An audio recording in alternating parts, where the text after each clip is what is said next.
Let's go back to that police crackdown on those advocating for assisted suicide or attending a meeting about it. Continues with a court appearance today for the head of the Voluntary Euthanasia Society's Wellington branch. Susan Austin has been charged with importing a sedative narcotic into New Zealand. So this has gone beyond the meeting now.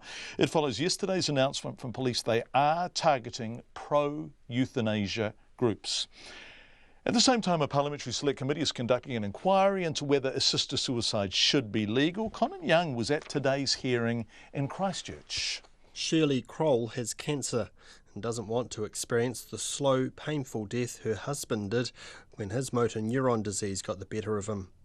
While she's not considering assisted suicide, she wants the practice made legal. I have no wish to linger without any quality of life at all, and I would like to go with full command of my senses and to be able to properly say goodbye to my family. Shirley Kroll doesn't approve of the police decision to target elderly people attending an Exit International meeting in Lower Hutt. I thought that was pretty indefensible, really, and pretty tough on innocent people. Lindy Howard is a spokesperson for the Voluntary Euthanasia Society.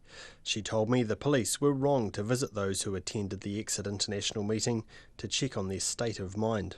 This is incredibly patronising, treating elderly people as children. These are people who are sensibly looking at the possibility of what's coming later in their lives, especially things like dementia. After presenting her submission for why the law should remain unchanged, Barbara Te Miha from the Catholic Women's League told me she supported the actions of the police. My personal view is one, I don't believe that we should help to murder another person. I think a big problem in our society is individualism and a lack of interdependence. 56-year-old Stuart Armstrong is also dying from cancer.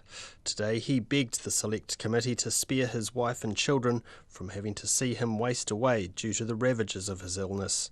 Don't make that choice for me. Give me that choice.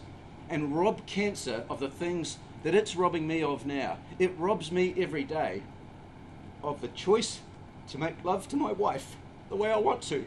It robs me of the chance to walk my daughter up the aisle. It's going to rob me of the chance to hold my grandchildren. Stuart Armstrong said it was a case of preserving an individual's human rights. Please, just remember my face when you're putting this forward.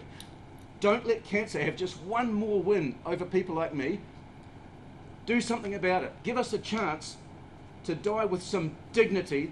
Robert Hoy told the Select Committee life was too precious to give people the choice to take it, and talked about his 13-year-old niece who recently died from a rare genetic disorder. When I visited Jess in hospital the day before she died, she was struggling to breathe and unable to communicate other than occasionally with her eyes.